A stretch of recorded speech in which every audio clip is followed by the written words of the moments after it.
Welcome back to MotionPic Recap. Today we're going to recap a movie titled, All the Money in the World. Spoilers ahead. Watch out and take care. An adolescent man called John Paul Getty III wanders the streets of Italy, meeting some street workers he stops, and jokes a bit with, saying they should give him a discount with regards to his age. Knowing he's teasing, they tell him playfully to go away, and as he leaves he suddenly gets kidnapped by a Juan and somewhere else. Shortly thereafter, an old man is informed his grandson has been kidnapped, but he just tells her to leave him alone. The old man is John Paul Getty I, the richest man in the world, having amassed his enormous fortune by buying up oil-rich land in the Saudi desert, where there was so much oil you could just find it laying around in natural ponds on the ground. The only reason no one else had taken it before was because no one knew how to transport it around the world, but John Paul Getty invented the supertanker to do it. Somewhere in southern Italy, the boy is put into a small jail and is offered some food. The kidnappers call young John's mother, saying they want $17 million if she wants to see her son again, and saying she doesn't have any money. They tell her to go ask her father-in-law, who has all the money in the world. 9 years earlier in America, young John and his siblings are waking up their parents in a small apartment, being broke.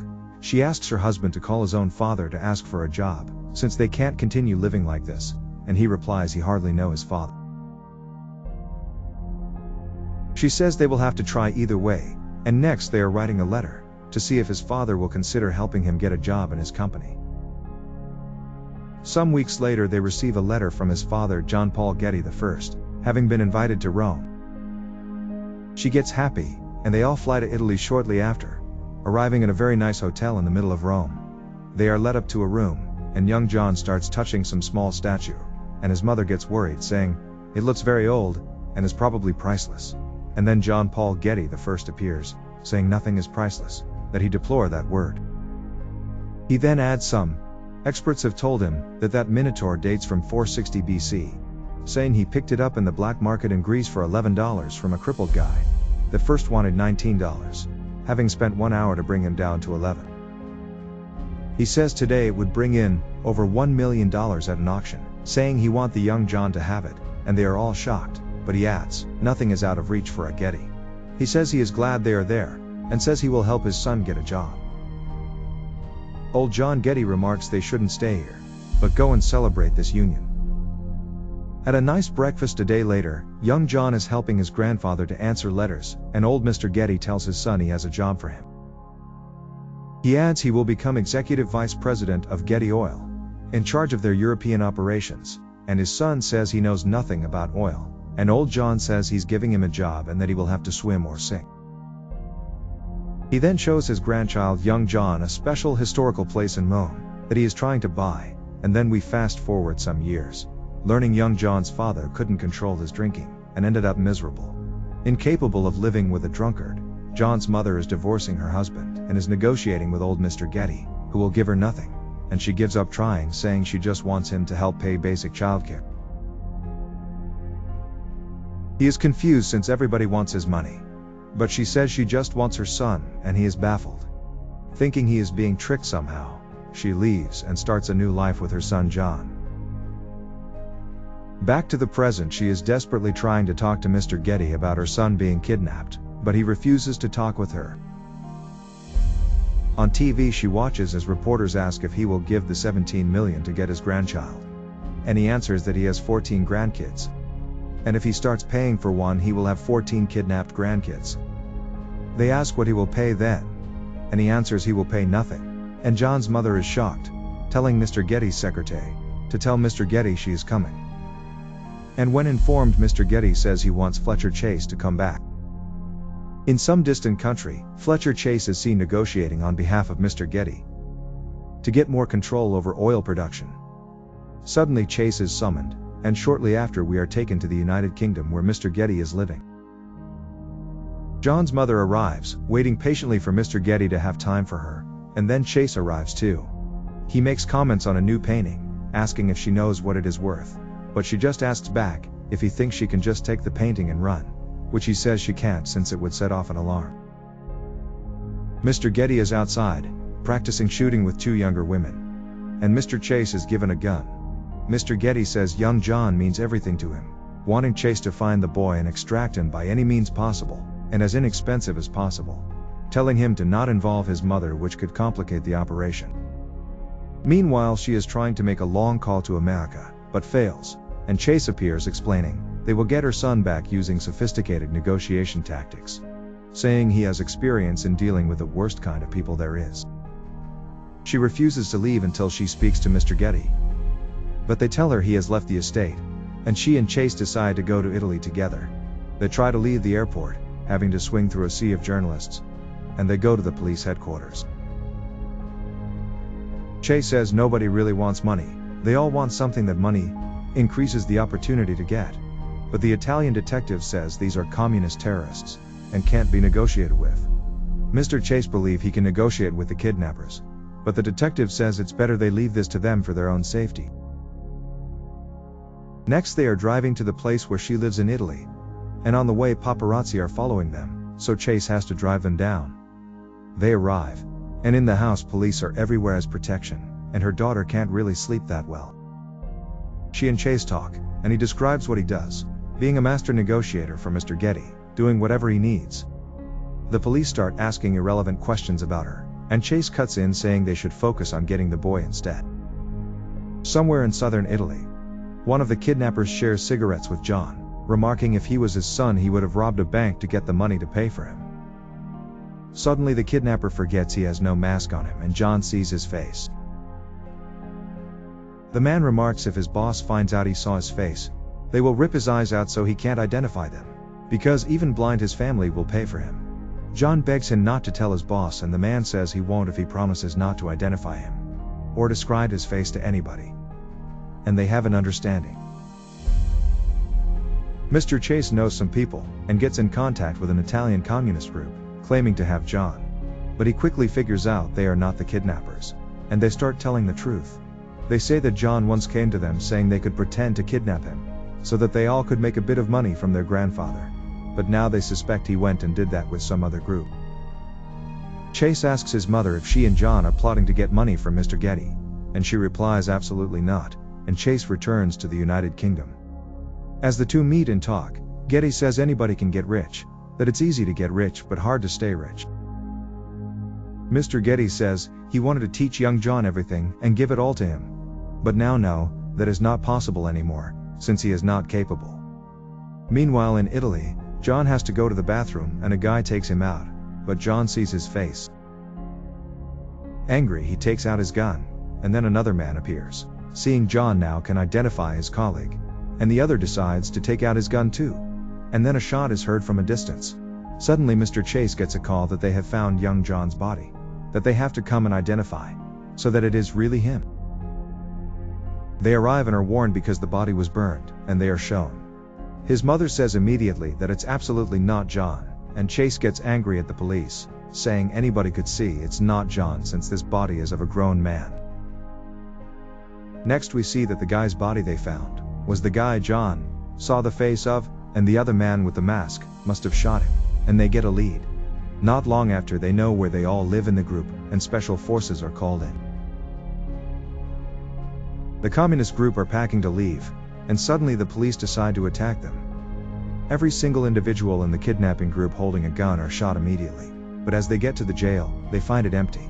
John's mother can identify a jacket that John had with the keys to their home in its pocket, and some letters he had on him. They try to get information from a dying man, but the guy can't talk. At some production facility elsewhere, one of the kidnappers has taken John to another unknown criminal, with more resources. He can't continue the kidnapping himself, so he hopes he can sell John to the other criminal, that can take over the kidnapping. And the criminal says they need to feed him, tasking the original kidnapper to do it.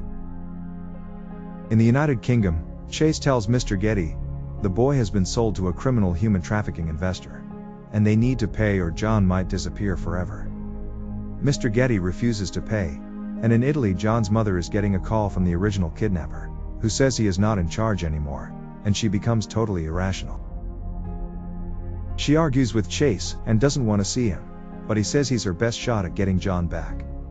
Since Mr. Getty refuses to pay anything, she is woken up in the middle of the night, since the phone is ringing again, and the kidnapper saying they can accept $7 million.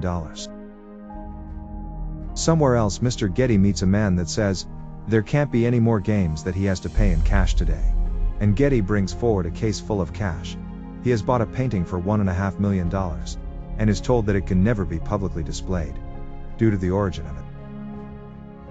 In Italy, they are now sharing their food with John, so that he recovers from having eaten little to nothing at all since he was kidnapped.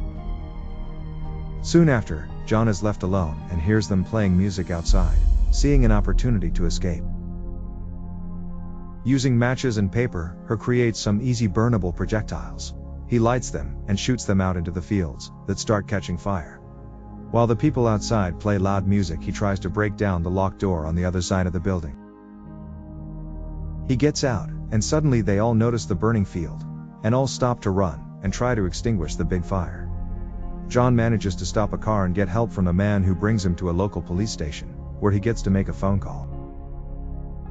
He calls home, and his mother is so relieved to hear his voice, and he says he is safe at the home of some Italian man that helped him escape. But then, suddenly, the criminal human trafficking investor appears, and John is forced to end the call. They remark they need to show the Getty family that they are serious. Suddenly, his mother remembers the Minotaur John got from his grandfather years ago. Finding it, she hurries to some auction house to learn how much it is worth, but the expert says it is a fake, and is practically worthless. She refuses to accept it, and talks to more experts, but all say the same. And once she gets to a museum, she sees with her own eyes that they are selling replicas for just a couple thousand apiece. She is totally devastated.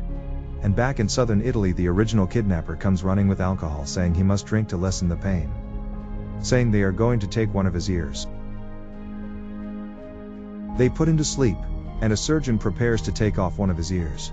They start to cut it off, and it hurts too much that John wakes up. Not long after, the police station in Rome gets a letter with an image of John and the ear in the envelope. His mother is called upon, and seeing it, she remarks he is alive. A newspaper says they want to publish the image, wanting to compensate her for it, offering $50,000 for it, but she doesn't want the money. Just that they send 1,000 copies of the newspaper to an address. In the United Kingdom, Mr. Getty has shortly afterwards received the big pile of papers. The kidnapper says they have lowered the ransom to $4 million, and says he convinced them to take an ear instead of John's foot, but that he hears them talking about taking the foot next. Suddenly she gets another call from Mr. Getty's lawyer, saying Mr. Getty has decided to pay the ransom. Next, she has been summoned to meet with Mr. Getty, and she sees John's father is also there, who looks extremely unhealthy. Mr. Getty says he will agree to pay, since his accountants have found a way to make a tax deduction by paying the ransom through a loan, but that he will only do it if she signs over the custody of John to her previous husband. She asks if she has any alternative than to sign, and since she doesn't, she decides to sign just to save John as quickly as possible. Later, her lawyer says Mr. Getty only wired $1 million to them because that was all that was tax deductible. And soon after, the kidnapper calls Gain, who says John's condition is not so good, and that his boss still wants $4 million. He says that he himself no longer gets any money from the kidnapping, but that he implores them to find the rest of the money quickly, because he don't want to see John die. She flies back to the United Kingdom, but is not allowed to enter Mr. Getty's estate. So the and Chase come up with a plan to lie about having all the $4 million. And when the exchange takes place, Chase will have his chance at extracting John.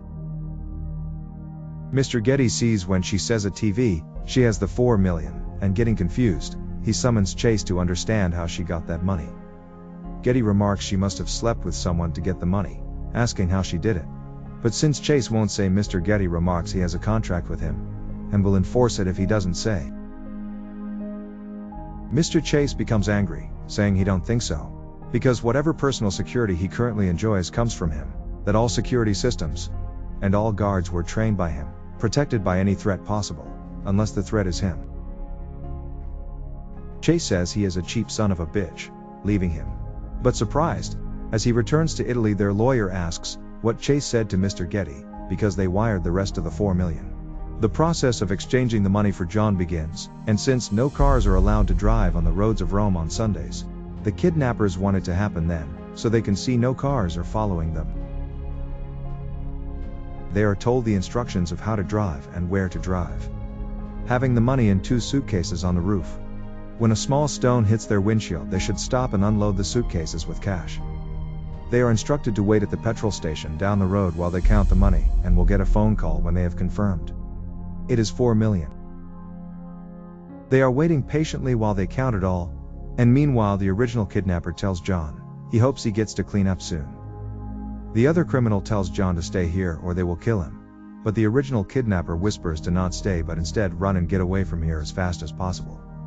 Wishing him good luck. The money is divided among them, and the original kidnapper gets a small share, after which the human trafficker boss tells his men to find John and kill him so no one can identify them. Chase and his mother doesn't find him and conclude he must have run, and somewhere else, Mr. Getty is seen waking up in his bed, confused and alone. John has reached a village, and is trying to run from cars trying to locate him. And he asks locals for help, but who says they can't get involved. While John continues trying to find someone who can help, the police suddenly arrive starting to arrest criminals they bump into. Chase and his mother have reached the village too, and are walking around asking if anyone has seen him. But then suddenly Chase sees him and yells his name, but John gets scared and starts running. Chase runs after, and suddenly John runs into a car door, and as the criminal steps out to kill him, the original kidnapper appears with a stone, and hits the criminal to the ground, and when Chase appears the kidnapper tells them to get out of there quickly. And somewhere else Mr. Getty is looking at his favorite painting, all while Chase, John and his mother try to get out of Italy. Sometime later she has been summoned by lawyers, being told Mr. Getty has died. They say Mr. Getty's estate was structured as a charitable family trust, allowing Getty to build a fortune without paying taxes, having left a staggering amount of money behind. But now someone in the family has to take over the control of it all until his grandkids come of age. Next she remarks, they are still finding masterpieces under the staircases in the old estate, that they are now selling. She tells Chase she remarks him as family, and Chase takes John for a walk to teach him some life lessons. And his mother stays shortly looking intensely into the eyes of a bust of old Mr. Getty. Thank you for watching. Make sure to subscribe if you'd like to see more videos like this, and hit the like button to help us out.